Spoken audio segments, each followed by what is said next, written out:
Hello, folks. Welcome to a new episode of the Sox Machine podcast, part of the Foul Territory Network. I'm your host, Josh Nelson, and this is a special edition episode as the 2026 Major League Baseball trade deadline is just a few days away. And we are expecting the Chicago White Sox, who are still in first place in the American League Central, to be active, to make some type of move before the deadline. In this episode, I'm going to be pitching some ideas that I have the White Sox could pursue before Monday's deadline. Again, the deadline is Monday, August 3rd, 5 p.m. Central Time. And joining me to look over as far as my trades and hopefully doesn't judge them too harshly is Sox Machine's managing editor, Jim Margulis. And hello, Jim. It's exciting to be on the other side. It's been a while contemplating how the White Sox could add before the trade deadline. Yeah, it's weird. It's scary. It's frightening. I, yeah, what is worth? What is value? Um, it, this context is new and alienating to me. Well, we do have some news. So first, Casey Mize for the Detroit Tigers has already been scratched from his start. The Tigers will not start him until after the deadline. Now, there is some speculation because his fastball velocity was dipping in his previous start for the Tigers. So maybe Mize gets traded. Maybe it's for injury reasons. Maybe it's both to make sure he doesn't get hurt, and that really hurts his ability to get moved. But the other big name right now, and this comes from Joel Sherman out in New York, he tweeted that the New York Mets are scratching Freddie Peralta with interest picking up from contenders. Maybe the White Sox could be one of those contenders, as many of the contending teams are looking for starting pitching. And even though Freddie Peralta appears to be having a career worst year with the New York Mets, and he is a free agent after this season, teams will pursue Freddie Peralta. Maybe the White Sox would be one of those teams, hoping that he catches a second wind and is just as effective for his new team as he was for the Milwaukee Brewers last year. But Jim, before we really get into my trade ideas and kind of rip them apart, let's look over the White Sox shopping list. It's still starting pitcher and catcher, right? Those are the two primary needs. I think so. Definitely starting pitcher. I think that's at the top, just with the amount of innings the bullpen has had to cover, with Eric Fetty being carefully managed, with Noah Schultz not being able to go 5 innings regularly, Davis Martin not being able to go past five all that often. As of late, really, it's Sean Burke being the one starter who can go sixth, and everybody else is more or less get them past the halfway point, and that's more or less where their starts come to an end. So yeah, I think starting pitching is probably number one, or definitely number one, I should say. They do have a couple of stopgap options in the minors. They traded for Jose Urquidy, who's been on a roll in AAA. There's some question about whether his post second Tommy John surgery stuff is actually good enough to retire major league hitters. It could be the kind of thing where it's a kitchen sink approach that works well against AAA hitters. But against major leaguers, he's running against the same kind of issues that's limiting the other pitchers on the staff to like 5 innings. There's also Jonathan Cannon, who's been pitching better as of late, and he's somewhat known. And when he's effective, he can go 5, 6 innings. You have David Sandlin, who's probably more along the lines of Noah Schultz when it comes to trying to figure out how he can get through the lineup multiple times. So yeah, I think having a veteran starter that Will Venable doesn't have to think about opening for or pulling the plug on after 80 pitches because he knows like the T-top is going to have some ugly in store for him, I think is probably number one. Catcher, they did sign Eric Haas, who's right now raking in Charlotte. He drove in 5 of 6 runs on Thursday. He's been he briefly caused a stir when he left the game early because of dehydration. So everybody is champing at the bits to get him in the lineup as quickly as possible. Even though he's bounced around because he is this classic third catcher. He serves a purpose in terms of being a veteran guy, but asked too much from him, and he ends up on the DFA pile. So it's kind of the circle of life for him. But he is, I think, a better option, or at least gives you a better sense of what he might be able to provide at the plate versus Drew Romo or Edgar Carroll, like the combination of Romo and Carroll, because you can kind of go back and forth between which one of those guys is actually doing a worse job at a given time. If the White Sox trade activity is just Jose Urquidy and Eric Hosjim, is that sufficient?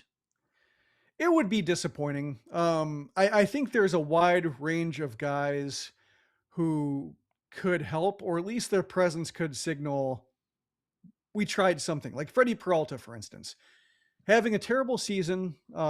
He would be a rental. You don't want to look at what he did with the Mets and say we can fix him and rush to give up somebody of value. It's more of like the trade the Rays make often, where we have somebody who's blocked 3 times over. We're coming up on a 40-man crunch. At most you give up that kind of guy.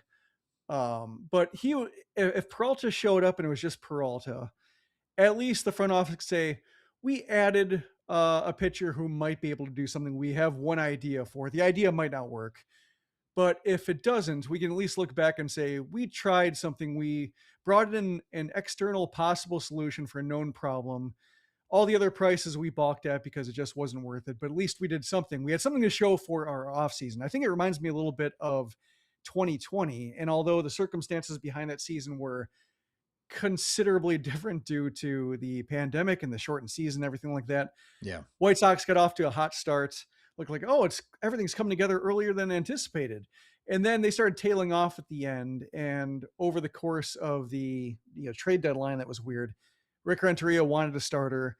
The front office, they said they convened with, Rick Hahn had this way of saying, like, we're going to meet with, 10 people. We're going to talk to Dallas Keuchel and Yasmani Grandal and Jose Abreu and Ron Kittle. And you're just basically bringing in all sorts of people to say, we all agreed on this. And the more he'd invoke that, the more is like, he's just kind of defraying responsibility. And it just seemed like he brought in so many people that just led to inaction. And in this case, that deadline, they said, well, we talked it over and we have faith with the team that we have, and so we're not going to shake it up too much. And they brought in Gerard Dyson, and that was all they had to show for it. Was like a pinch runner, defensive replacement, very specific use case.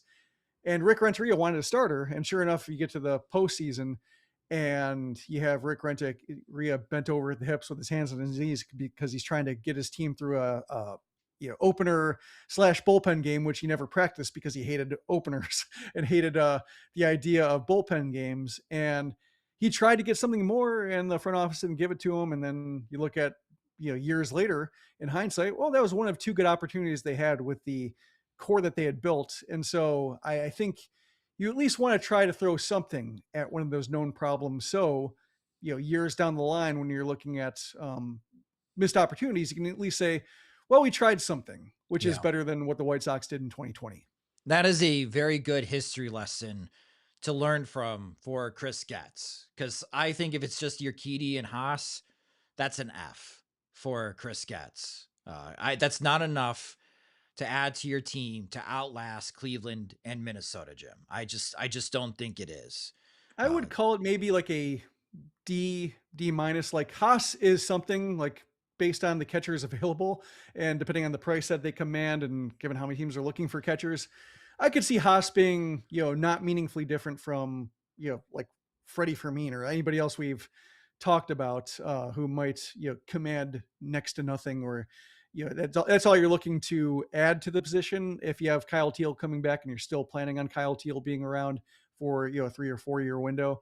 So I would say Haas qualifies as something, but for the position of Les Snead, or like the if they're basically one starting pitching injury away from having a crisis. So I think that's Yeah. what you want to do. You want to throw a body at the situation to where Urquidy is not your lone hope should somebody go down, or Jonathan Cannon, given the up and down season he's had and basically everything that's happened since a couple of years ago in terms of his staying power. Yeah, if Haas is that guy, I would just like to see him with Chicago right now. So that's just how I feel. So that's where the White Sox are, listeners, as we're recording this. And this is always a gamble when we do these types of episodes because of timing I have to stop what I'm doing and get it published immediately because we don't know if there's breaking news and we have to record a whole new episode as an emergency podcast. So please play along. As far as with my trade ideas, some of them may come to fruition and some of them are incredibly long shots. And that's where we're going to start with trade idea number one, Jim, for me. This is the longest shot. And as far as trying to figure out a trade package that would entice this team to move this particular player, I'll admit I'm grasping at straws. So my offer is this is the most I'd be willing to offer if I was in Chris Getz's position to acquire this starting pitcher. And my trade idea number one is Reid Detmers with the Los Angeles Angels. The more I look into Detmers, one, I forgot that the team that trades for him or if the Angels hold on to Detmers, they have team control through the 2028 season. So it's more than just through the 2027 season, which I originally had thought. No, this is 2 years plus the remaining of the 2026 season. He's having a career year. He's already hit a milestone. This is his first 3 WAR season, according to fangraphs.com. His strikeout rate last year coming out of the bullpen was very impressive. He was striking out batters at a 30% clip back to a starter, and he's still striking out batters at a 28.5% clip. Only Grant Taylor of all current White Sox pitchers has a higher strikeout rate than Reid Detmers. Sean Burke right now is at 27.7% for that strikeout rate. And if the White Sox were to acquire Detmers on paper, their starting rotation would be led by three pitchers who have 3 WAR or better this season, and Davis Martin, Sean Burke, and of course Reid Detmers. This is where I'm expecting a lot of pushback. What I would offer if I was in Chris Getz's position, I would send to the Angels Billy Carlson, last year's first round pick, Hagen Smith, the year previous first round pick, and Jonathan Cannon kind of as an extra piece of this trade. So if the Angels needed a starting pitcher to get through the rest of the season, Jonathan Cannon can do that. And this is where I flip the table around or swing it around. And Jim, share me your thoughts as far as this particular trade offer idea for the White Sox to get Reid Detmers.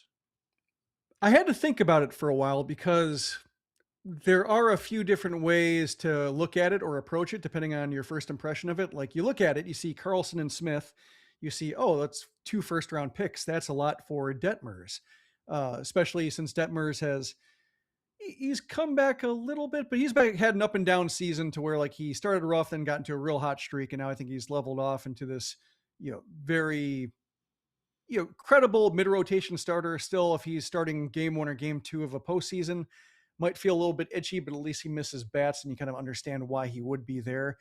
The thing is, I'm looking at it from the Angels side, and it feels like maybe just a little bit light, or at least if they're trying to drum up competition, I wonder if they could shop it around and beat it, just because you're looking at Hagen Smith right now. Is he a starter? Like, hard to say that he is at this point. He might be a very good left-handed reliever, might be an excellent bullpen weapon, and I certainly saw him throw a great inning against Nashville, just right in front of me, sitting behind home plate, taking some photos, and yeah, like the fastball cutter slider combination in short bursts gets some ugly swings and some late swings, some tough foul balls. So as a bullpen weapon, certainly think he has a lot of attractiveness. I think when it comes to him being a starter and like looking at Hagen Smith as a Detmers replacement in the rotation, I don't think you're quite getting that. And then Carlson he's not a lottery ticket at this point. I think he's more known than that. He's having a decent season, especially around a hand injury. Like I think he's been producing pretty well, even though he doesn't have a homer yet. The defense is as advertised so far. So I think you look at him and think like, oh, it's a worthy project or a worthy guy to add to a farm system and give a lot of leeway to on a lengthy development timeline. You don't expect great things from him. Don't attach a whole lot of expectations as this is the guy we got for Detmers. He has to hit. But you just look at how far away he is. He's still in Kannapolis. And it's a lot for the White Sox to give up, but it also feels like it could be beaten by a team that just has maybe a starter that they could give up and feel okay about, or an infielder who's blocked maybe at the AA level and can ultimately feel okay because they're getting a starter for the next 2 years. All right. Well, that's the best that I would be willing to go. And that's why, again, like Reid Detmers, I think would be a great addition for the White Sox. I know there's some pushback from White Sox fans who don't think Reid Detmers is all that great. But just looking at the landscape for controllable starting pitchers, Jim, it's incredibly, incredibly limited. It's really whatever the Angels have that teams think is actually available in Reid Detmers and Jose Soriano. And I feel like as far as the controllable starting pitchers out there, Detmers is the best option. But maybe the White Sox are a little too hesitant because, to your point, giving up our 2024 and 2025 first round picks, that's kind of a gut punch to the farm system. And they keep preaching about long term development. But I do think you make a good point. Whoever doesn't win the Tarek School Bowl sweepstakes, if they turn around and they call the Angels, maybe they can beat whatever the White Sox offer. So that's why I feel like ultimately, while this would be a good fit, Jim, it is a very long shot that the White Sox and Angels would be able to make this deal. Yeah, it feels like if you're the White Sox, you do that just because Detmers is what you wanted Hagen Smith to be for 2 years. Good point. Yeah. And then so that's kind of your upgrading over that and kind of upgrading over Cannon. And, Cannon's a good throw-in, I think.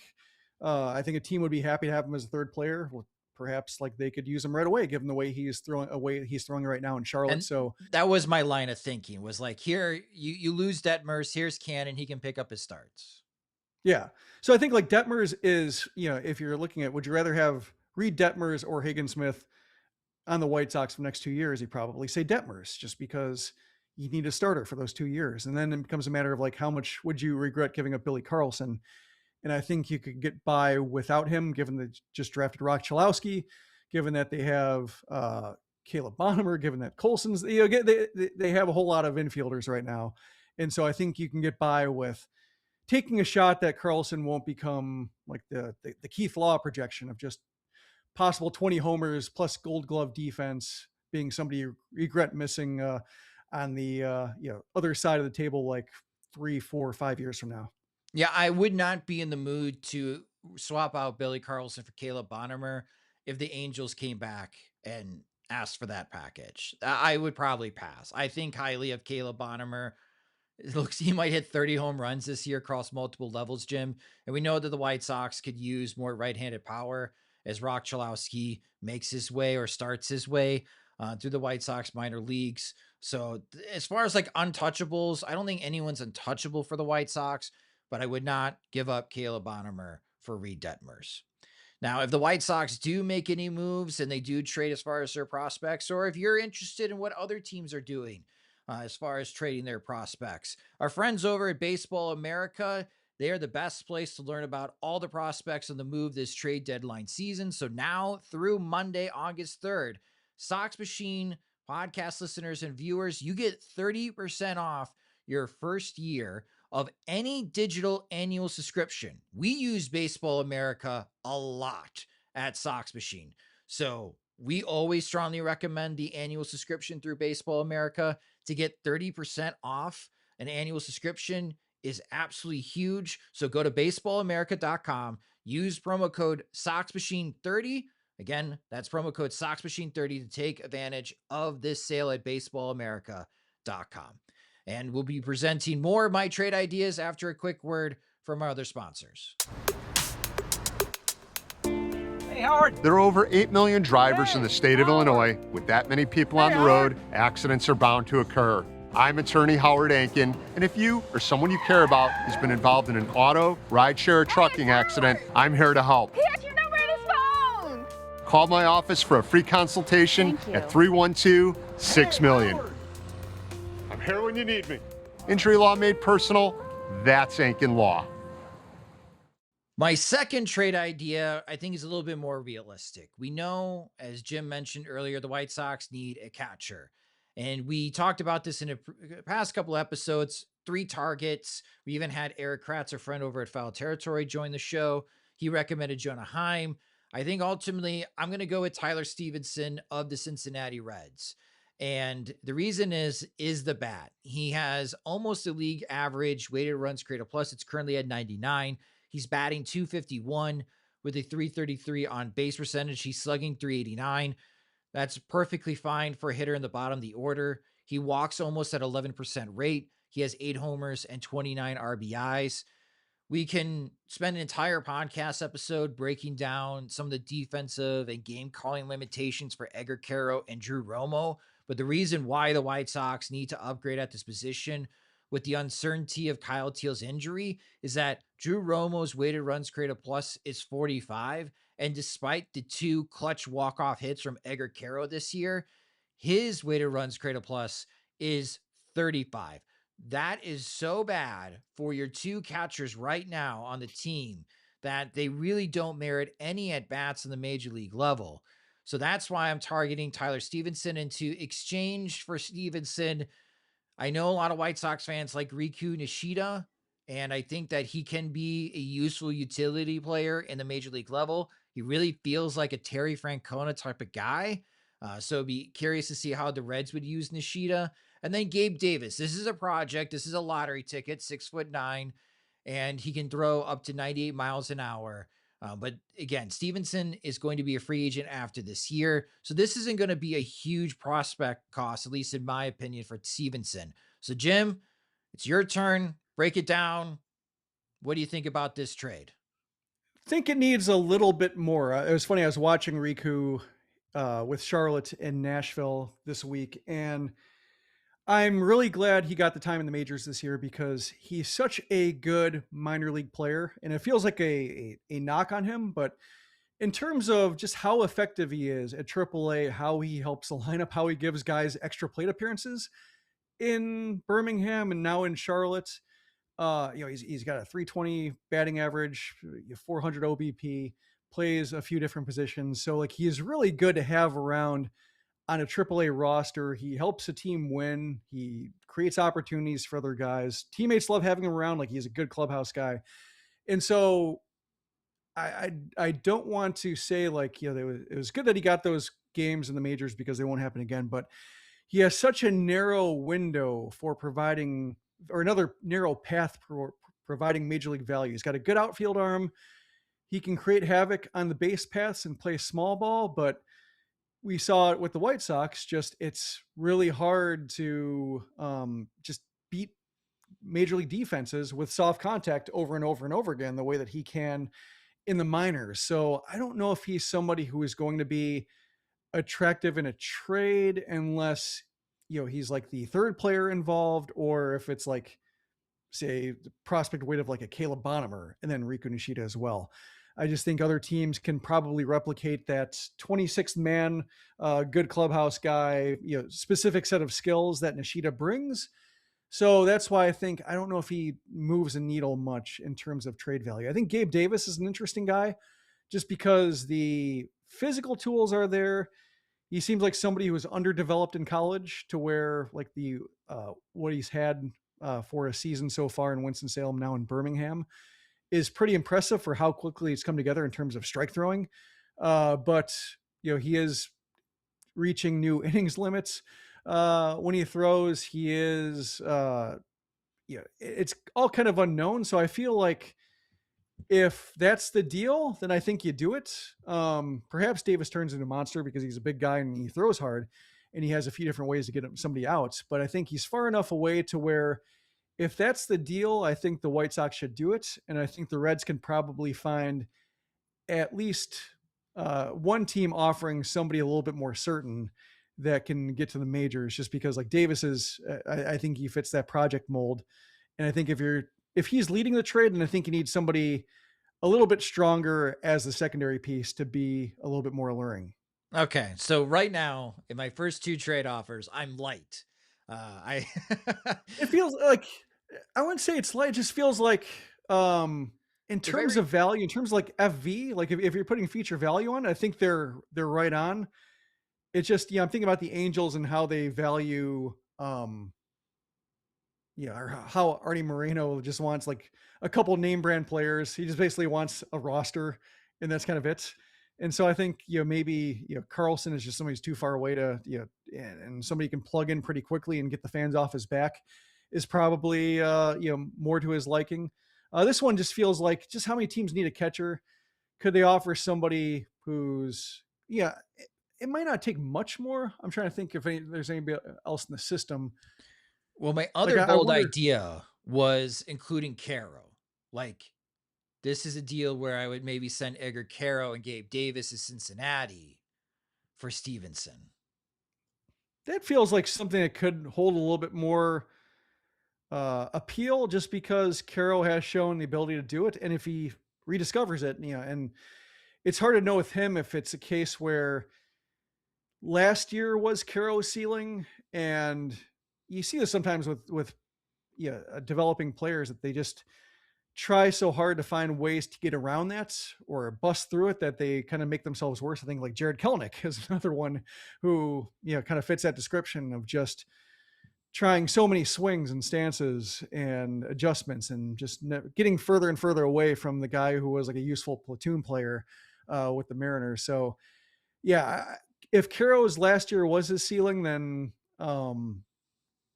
it might be a case where he's like a throw in if he can get back to it. It's just a matter of, did he make himself worse trying to get back to that and trying to become that definite starting catcher versus somebody who's a nice backup to have. All right. And then my third and final trade idea before the deadline.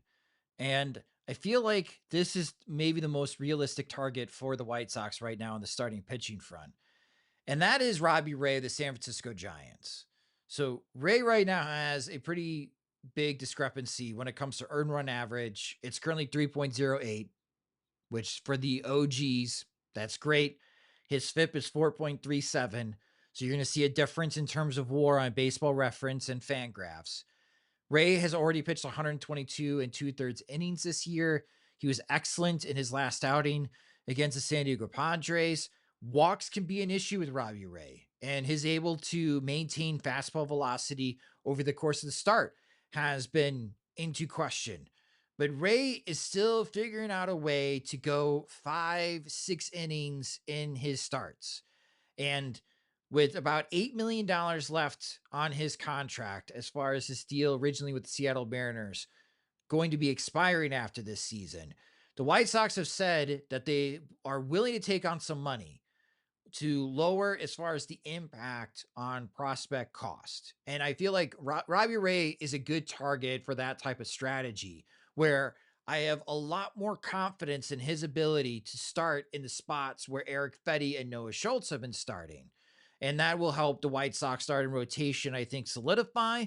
And again, the goal here, maybe this trade deadline is not about what can the White Sox do to add to beat the Yankees and Rays in the postseason, but maybe my mindset is, what can you add to outlast the Guardians and Twins so you can get into the postseason and see if chaos reigns still in the American League, even in the playoffs. So the players that I would send from the White Sox to the Giants, Drew Thorpe, he's currently rehabbing, but I really don't know what the future looks like for him. I think he's still an intriguing project, but he could use more time in development. He's not going to help the White Sox this season. And Kyle Lodies, which the White Sox drafted last year.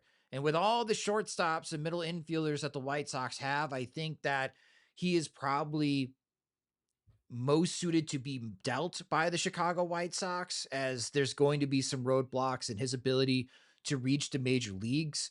So if the Giants are looking for proven college bats, because Lodies was really good with Georgia Tech last year, I think that is a worthwhile project from a San Francisco Giants perspective. And if Drew Thorpe continues his rehab and looks stronger and stronger, maybe Thorpe can help out in the rotation for the San Francisco Giants next year and get a chance to pitch at the Giants Stadium. So, Jim, Robbie Ray, lay it on me. What do you think about this trade offer? I think it's close. Like, I will say, like, this one, I rolled around in my head because I still like Thorpe as a contributor to the rotation. The changeup is really, really good. We don't know what he looks like when he's fully healthy because he had some elbow issues before the Tommy John surgery. And just the changeup is so good that he can get a lot of mileage out of that. And if he's got a tick or two more velocity because he was pitching a little bit hampered, that's probably a good number 4 starter. And I don't say that lightly. I mean, you need 5 starters. If somebody's a good number 4, if that means they're never threatened from being replaced or they're never the worst pitcher in a rotation, that's an extremely useful pitcher. And I think a good return for a rental if you are the Giants. I think maybe a team could beat that. The one thing that concerns me with Ray, and I think the one thing that'll be interesting watching his market, is that he's got a big home and road split. And we talk about Giants pitchers and how hard it is to hit a homer at Oracle Park.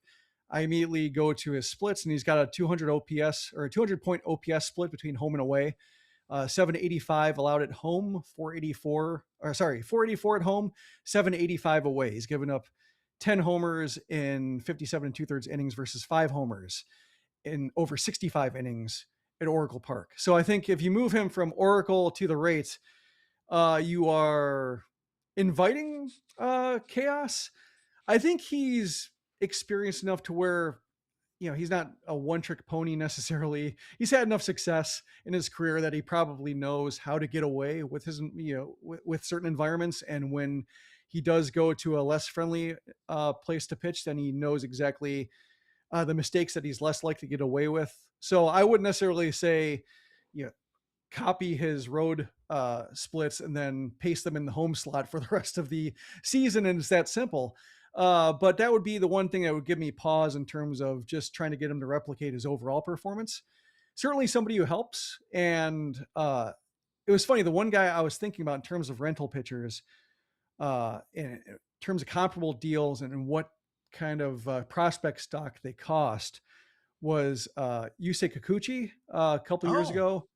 With the went from the Angels to the Astros, and everybody thought the Astros overpaid. It was Jake Bloss and Joey Loperfido and Will Wagner. And you look at what the Astros got, which was like a very good performance from Kikuchi after the trade.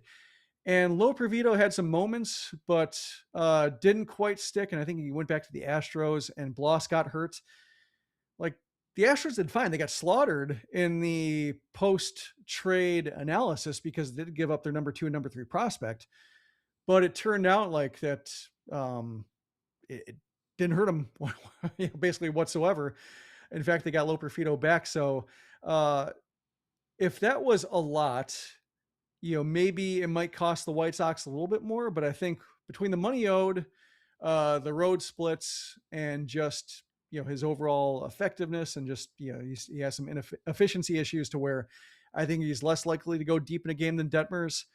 I think his cost can only be so much before you're talking about like the Giants having to cover a ton of salary and maybe change the calculus all that much. Yeah, I'm with you. Like, if Kevin Gausman didn't list the White Sox as no trade clause, and that was something that you would have to negotiate, or the Toronto Blue Jays would have to work out with Gausman before trading him, I think Gausman would be my number 1 target. Like, out of those rentals, Jim, because I think Gausman, I would have the most confidence that you would want him to start one of the first 3 games of a postseason series, maybe even game 2 behind Sean Burke. Like, maybe go Burke, Gausman, Martin, and Kay.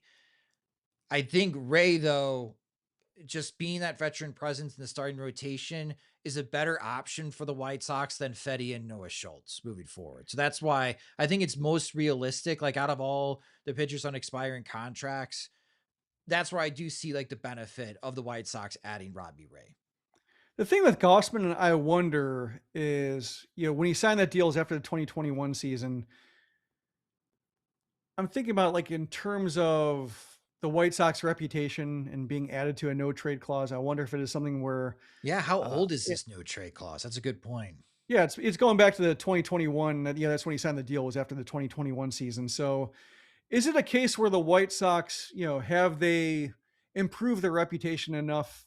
We've heard about, through the season, and how surprising they are and how chaotic their dugout is, and stories about the clubhouse and the dugout. And the very college-like atmosphere that they bring.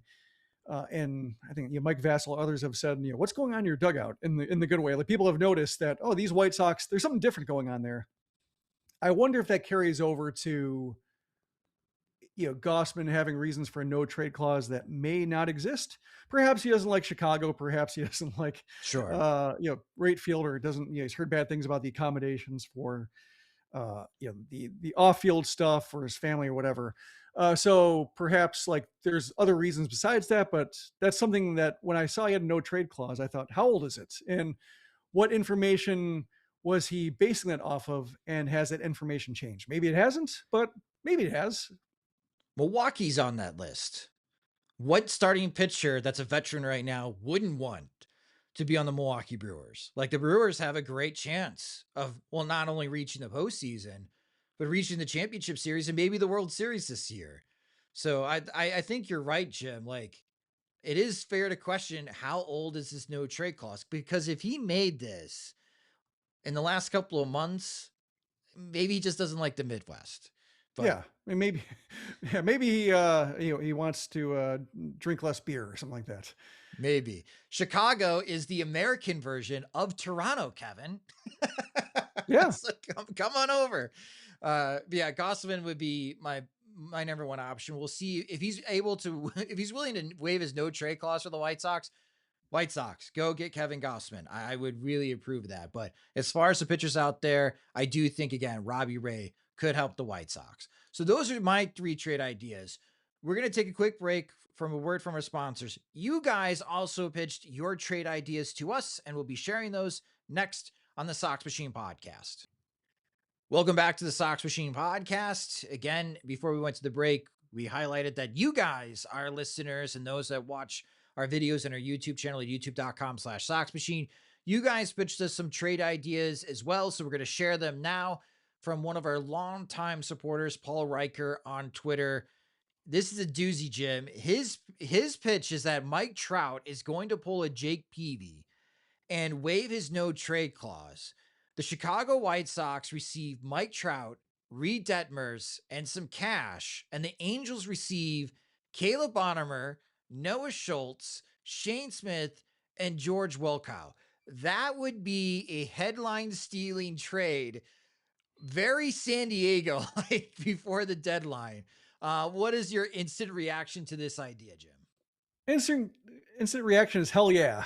Not because necessarily baseball value, just like, wow, that's a lot. That's a lot to write about. That's reactions. That's being subject to baseball fascination. That is traffic for SoxMachine.com and listeners and viewers to the Sox Machine podcast and subscribers. So yes, all for it, all for headlines. Love me some striker trades because he's always good at this in terms of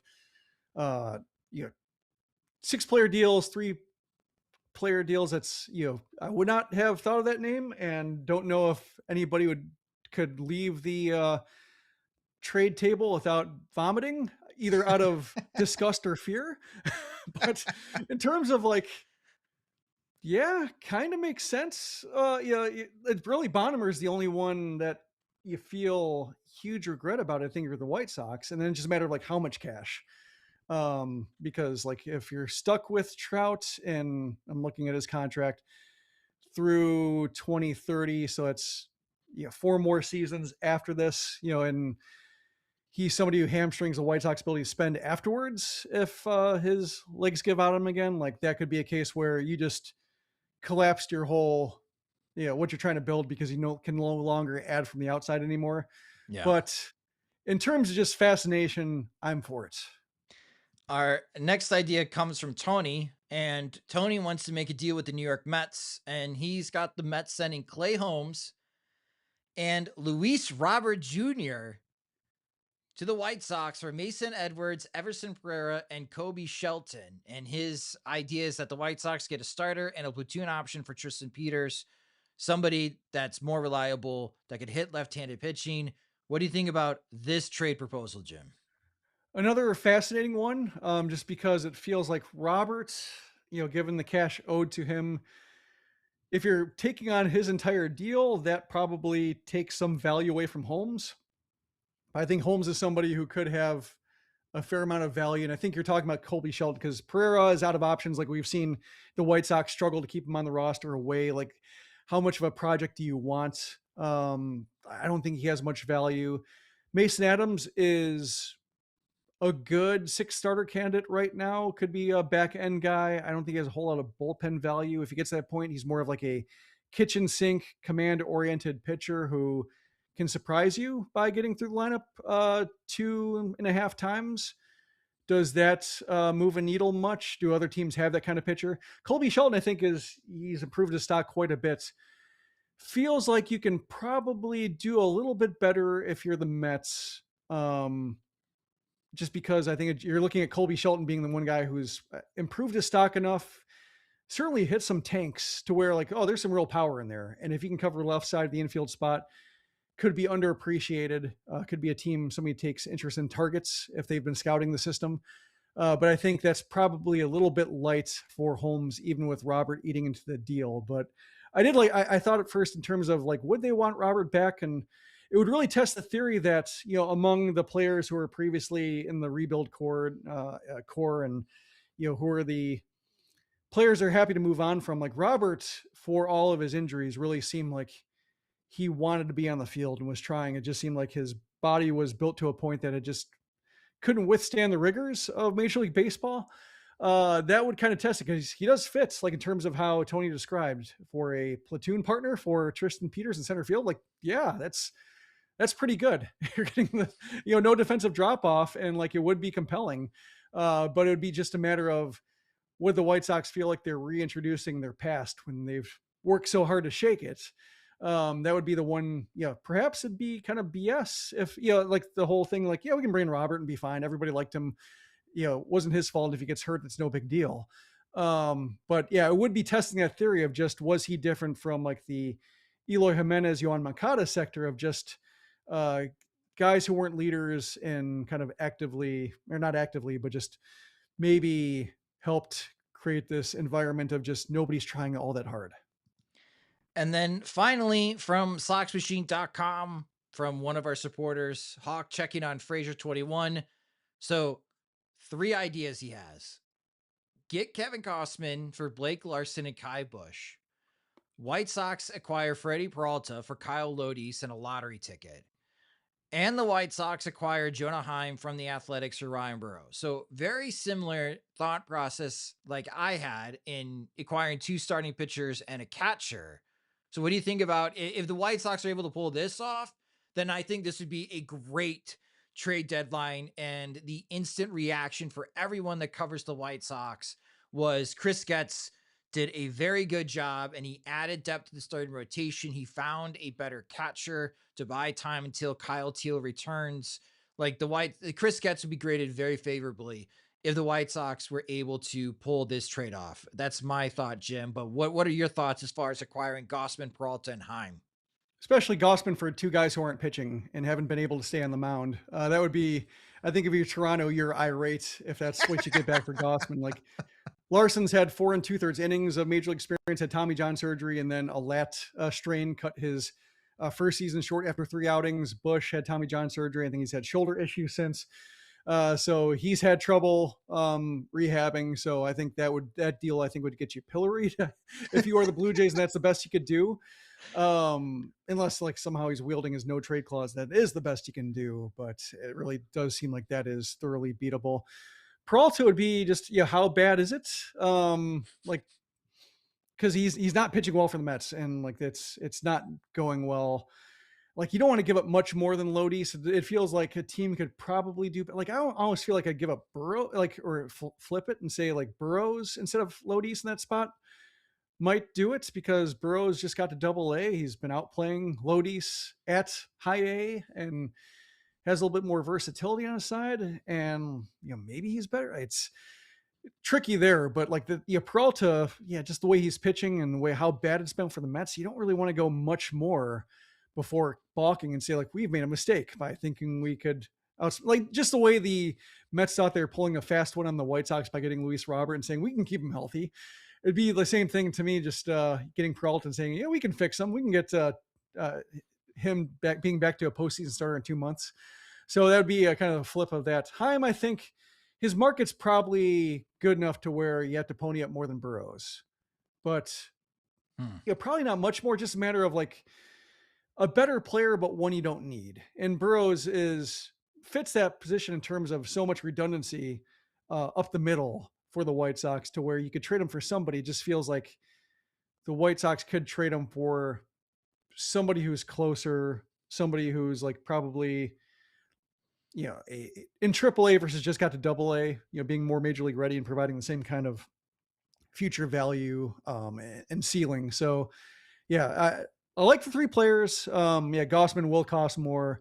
Heim probably a little bit more. Peralta, I have no idea, just because it's been so bad and so tragic in a way. Just because I think there's a video of Pat Murphy talking to Peralta, and like they captured some audio, and it sounded like it wasn't anything scandalous or Peralta, but Murphy just kind of the way I forget exactly what he said, but it's kind of like, "You good?" But it sounded like a heavy, "You good?" I'm concerned about you. Like, what happened? Like, you were not this guy for us. And even though, we don't want you necessarily as the Brewers to be as good for the Mets as you are for the Brewers, you probably care for him as a person and don't want it to be that bad. So yeah, it's Peralta. I have no idea exactly what he will cost, but probably can't be much more than that. Well, let's see what happens. We are hoping the White Sox make a deal. If that does happen, of course, we'll fire up an emergency podcast when the news breaks. But then again, especially a Trout one, especially the Mike Trout. That would be like a 3.5 hour emergency podcast. The White Sox acquire Mike Trout. Yes, that would be stop what we're doing right now and get on the computer. 6-part series. Those 6 parts recorded in sequence. In 6 hours, and we just live stream the whole thing. Pretty much.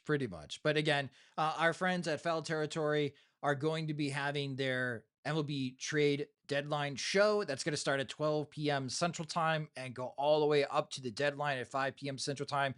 Ken Rosenthal, AJ Brzezinski, Eric Kratz, Scott Braun, and others will be part of that as well. So definitely check out Foul Territory. Watch that live stream on youtube.com. And when the White Sox, I'm willing this now, Jim. When the White Sox make another trade before the deadline, we'll also be recapping that on SoxMachine.com. But thank you so much for watching and listening to this episode. If you just discovered the Sox Machine podcast, you can subscribe to the show wherever you listen to podcasts. This is a video podcast now, so you can watch it on our YouTube channel at youtube.com/Sox Machine. And if you do check out our videos, please hit the subscribe button. We greatly appreciate it. Follow us on social media. We're on all the social media platforms at Sox Machine. James Fegan is in Tampa Bay covering those games for us. You can follow him at JR Fegan, and you can follow me at SoxMachine_Josh. And if you enjoy our work and want full access to all of our coverage of the Chicago White Sox, and you would like to help support Sox Machine, go to SoxMachine.com/products and sign up to become a Sox Machine subscriber. That gets you the ad-free version of the website. Also gets you the ad-free version of the podcast if you desire. Also includes you in the newsletter and unlocks the comment section. Right now, for your first month, it's just 53 cents for the $5 month subscription. So 53 cents your first month, $5 afterwards. We also have additional tiers that you can sign up for. Our annual Veterans Committee Suite Night is coming up on August 7th. So all of our VC supporters will be joining us in the suite for a White Sox game. So again, if you want more from us, you can get more also with some additional benefits and perks as well. Go to SoxMachine.com/products and sign up today. The Sox Machine podcast is a production of SoxMachine.com. You're for all things Chicago White Sox baseball and part of the Foul Territory Network. Alongside Jim Margulis, I'm Josh Nelson. Thanks for listening and watching.